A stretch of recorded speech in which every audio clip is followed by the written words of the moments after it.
Hello everyone, welcome to another one of my Doctor Who figure reviews, obviously by me. Now, in case if the voice on me or microphone's a bit rubbish, please let me know. And the webcam as well, because they're both new. So yes, you could probably guess by the title on which figure I am reviewing. Sorry about sounding a bit English there, but never mind. Right, just move the titles out of the way. Once again, got to open the door, you know, with my rule. Door, move the tires out of the way. Yep. Sorry, moving forward. Oops. Sorry, problem with the webcam here. Just get them looking down, get your attention. So, yep, it's the Collect and Build K1 figure. Now, the strange thing is that I thought that the K1 would be easy to handle, but it wasn't. His balance was a bit wrong. So I put blue tack on the bottom of his feet, or robotic feet, whatever you like to call them, because he just wouldn't stand up. And it was just a pain in the arse, really. It took ages for me to figure out how to get him to stand up. There was a few disadvantages, because I thought there'd be a little knee joint here, tiny one, you know, like sort of rubber or cloth here, but didn't. And also I put the arms the wrong way around. I was going to use this arm to put here, but I was so excited with building the K1 that I forgot which arm was going where, because I got 3 figures at a time, the 2 robots and Mr. Macroscreel and Mr. Sin. Sorry, I just got their names wrong. And also because this arm and the head were the first body pieces I got, so the bit hit on the arm here is very loose. And also because I had to get them the right way round, because their arms wouldn't move up right like that. The bars here on the hands, I don't know if you can see them right, but just give you a close up. Those there are meant to be on the outside. But like I said, due to the technical problem with the arms and the excitement and which way they were going to go, I accidentally put them the wrong way around. So yeah, it took me about a month or maybe 2, probably less, to collect and build the K1 robot. When I saw Dalek Idea's review on the K1, I thought, blooming hell, he looks like a brilliant figure. So I thought I just had to get him. And also I heard of the Time Crash set, and I desperately wanted to get that, but they were limited, so I couldn't get one. So I ended up getting the Collect Build series Peter Davison and the Zygon, because they're the best. And then I got obsessed, and I thought, geez, this is actually quite good. So I went for it. And obviously, here we are. So, moving on to detail, I'll just keep them standing there with a little arm like that, because his arm keeps bending. And just move around. Just a new webcam, I can move around a bit easy. So yeah, detail is very much alike. Sorry about the shadow, just the awkward light. They've done the edging on here very well for the shoulder blades.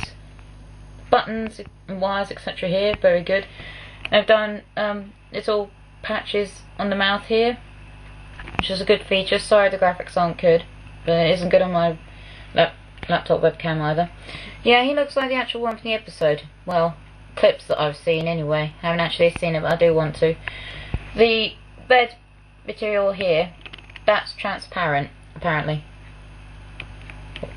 Yeah, so you can just see it. And they've done little lines on it here, so it's a bit like a beehive on the inside. So yeah, they've done the chest rather well. Edging and things.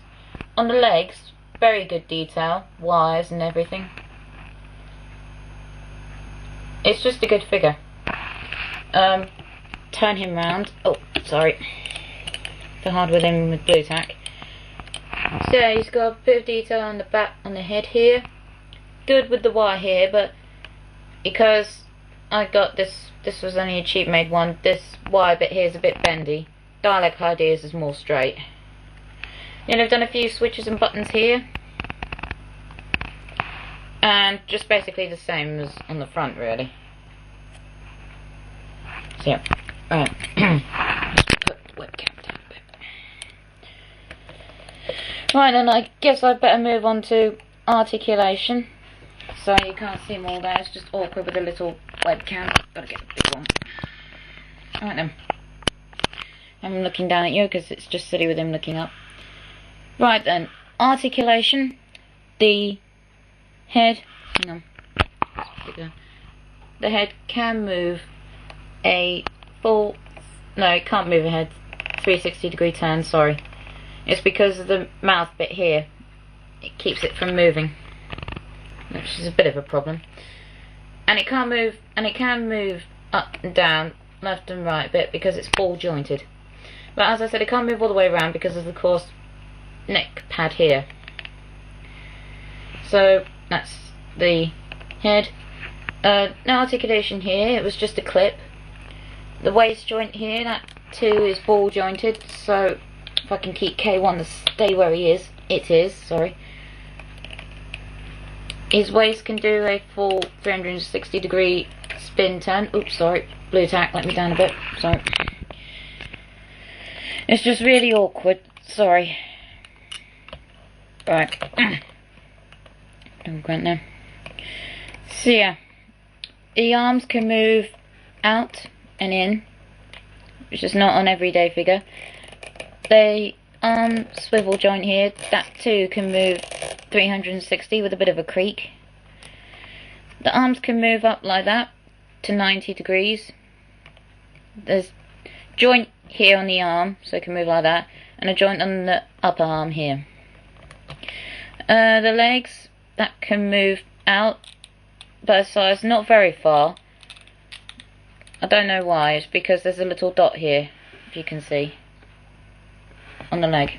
You can just see that. That keeps it from going everywhere. And onto the feet, it can move slightly, but I don't like doing it because it loosens joints, and I've said many times I like stiff joints, so they're not too stiff. There's a bit of articulation here, but on the forward toe, but it's a bit too loose. Forward foot, sorry, but it's too loose, and it keeps going, clipping every now and then. Right. And to the gun, that obviously has no articulation. If you can see properly, yeah. It's a very good gun, actually. Fantastic, as the Ninth Doctor would say. Well, he probably wouldn't say it to this, but it's what I say. There's quite a lot of detail. Sorry. As you can see here, lots of lines here. Probably not, graphics are crap. There's a bit of gold and silver everywhere. My one's a bit bent, because obviously it was one of the cheap made ones that came with Macroscreel and Mr. Sin. I used to think that the gun was a bit of a riddle on which it would come with. I thought it come with Tom Baker because the robot, K1, was the first villain the Fourth Doctor came up against. But I was wrong, it just came with Macroscreel and Mr. Sin because it was two figures. Sorry, moving back a bit.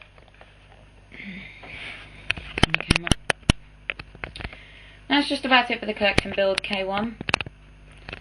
So yeah, there's a few parts to collect. You have to get all the classic series figures, obviously. That includes Tom Baker, Peter Davison, Colin Baker, Zygon, Sea Devil, Macroscreel and Mr. Sin, and the two robots from Robots of Death. I think that's just about all, yeah, it is. And in case you're wondering how high the robot is, I'll just get you Tom Baker, the Tom Baker collect and build figure for a comparison to height. Just let me straighten him out a little bit. Right. He's about that high compared to him. Hang on, let's get you aligned. That high. So almost up to its neck, with his hat on, that is. Sorry, finger in the way. Right, move Tom out of the way. So that's my review on the K1 collect and build robot. Few disappointments. So I'd rate this a 9 out of 10. Because it is a good figure, but a few disappointments in articulation and body parts and where I put them, etc. If I put the arms in the right place, I'd give it a 9.5 out of 10, but because what I've done it wrong. So that's my review. Obviously, I've said about 3 times or 2.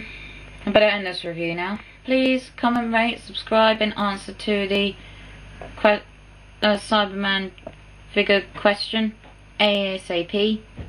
Love to answer that. I've only just done it.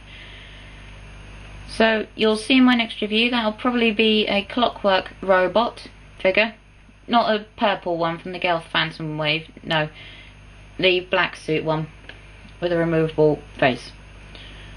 Okay, but end this review now. See my next review later. Bye.